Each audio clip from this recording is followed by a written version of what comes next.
Hello everybody, welcome to episode 114 of Shelf Review, where today we'll be going over chapter 1182 of One Piece. Now, this chapter had a lot in it, it was very cram-packed, but the first thing we see is a continuation of the Emu and Loki fight. Now, we did not actually get to see this battle concluded today, we actually don't even get to see it go very far into depth, but we see as the Emu is smiling after this, and he refers to Needhog as a traitor, so possibly on the same side at one point. And then we also see as he recognizes Ragnar, and then mentions how, so Ragnar, you've been looking for a master this whole time, and then Ragnar speaks and says, I've been feeling nostalgic. So, alright, so with Emu, now we know that he was not just around at the time of Joy Boy. We know that he was around at least during the time of Nika as well, or at least something like that. Because Joy Boy was 800 years ago, but Nika was even further back. So we know that Emu was alive then because Nika fought the previous master of Ragnar. So unless Ragnar fought either against or with Emu at one point and revealed that to him, then we must presume that Emu was alive during the time of the gods prior. Yeah. So then we see as they throw off a couple attacks, we see as Loki in his Needhog form prepares to perform an attack that's called, it was either called Go Arrow, Iron Thunder, Iron Lightning, or Five Arrow. Okay, there's multiple translations that it could have been. But yeah, so we see something then see as Emu ends up pulling an attack called Eclipse, and then uses Bombardment, which shoots a bunch of his little shadow beast things. And then we get a perspective, we get to see the Sanji. And we see as Bonnie and Lilith are talking to each other, and Lilith is kind of contemplating about what Emu is and how he exists and stuff like that. And then we see Sanji's laying on the ground, and he's trying to get up, but they're like, no, you can't get up. And he's like, yeah, I gotta get up. And we see that Killingham actually fled shortly after Emu came and saved him, and after Sanji got the crap kicked out of him. But, yeah. I'm just saying, though, after he got hit, we see him, splayed out, falling. He is obviously very injured here. He was struggling getting up and all that, but he ultimately ends up getting up, uses Moonwalk, and goes jumping off to go and try and save the land of Elbaf and to go protect the children, because they realize, now that Killingham and Summers are back, they're going to try and take the children. So he ends up going, jumping off, and then leads away. Then we get to see how Biblo actually ended up saving the books in the library. We see as Saul and Robin are there, and they mention how Biblo went through a back secret door and hid all the books there. And for some reason, Saul talks about how he gets more and more suspicious of Biblo all the time. So I don't know, maybe he's just presuming that Biblo might be some type of Zoan user or something like that. I don't really know on that. I don't know. I think that's a little bit of a stretch. But yeah. So then after that, we get to see a perspective. We actually know we get to see Summers, because Summers has escaped successfully. He goes and he actually acquires the big Elbaf ship, and he's like, you know what? Let's go get the kids. 5 minutes tops. So yeah, then after that, we see we get a perspective of the Giants. We see that Chopper has healed up Gerd's fingers and reattached them. He's like, yes, it was very clean cut, so they will be able to reattach, but it'll be months before you can. And we see, and everyone's kind of yapping it up and all of that. We see as she praises Rodo for taking care of his brother and all of that, and actually being useful. And nothing really much important happens there.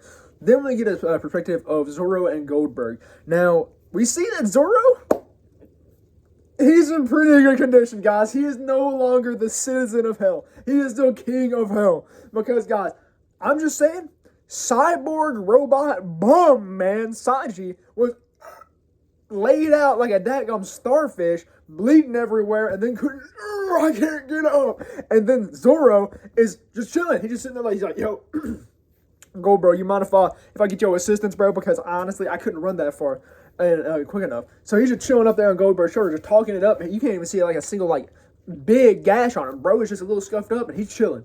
So that's a Zoro upscale, guys. That's a Zoro upscale. He did better against that Emu tag than Bumji did. But yeah, I just noticed that, and I had to comment on it because Zoro, he's in better condition. But yeah, so we see as Goldberg ends up transporting Zoro, and Zoro's he mentions about how after Emu shot his Omen, or whatever they call the little shadow beast bomb things, he mentions how they turned into bombs and steel balls. But yeah, he mentions that, so I guess it's kind of like I don't even know, like an incendiary shotgun round because it blows up and it shoots pellets. So I don't even know. But yeah, so then after that, we actually get to focusing more on Summers and Killingham as they're discussing. And so in this, we see as they mention about how Gunko is presumably dead, like they believe she is dead. So maybe we actually had a death this arc. I highly doubt it. I'd highly doubt that Gunko's dead because we haven't seen like her backstory with Brooke play out really yet. But yeah, so well, at least not like thoroughly. I don't know if we'll have another flashback this arc, so she might actually be dead. But I believe there's a possibility to have like a chapter or so long flashback. But yeah, so we see this, and we see then as Killingham gets back in contact, he's like, "Yo, Summers, I done messed up." And he's like, "What did you do?" And he's like, "Oh, well, I summoned it. Now it is still under his control, whatever he summoned."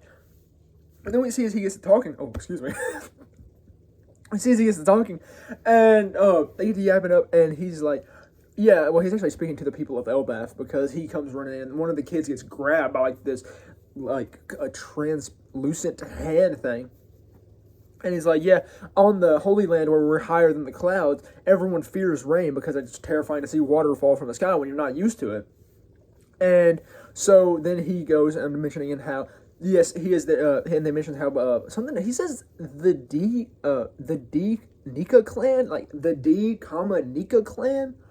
So I don't know what that really insinuates there. I don't know if that's a mistranslation on like the translator's parts or what, but that, I don't know really what that's insinuating. And we presume that, yeah, the Willardy descends from Nika, but, like, I don't know. Maybe that's just an indicator to further establish that.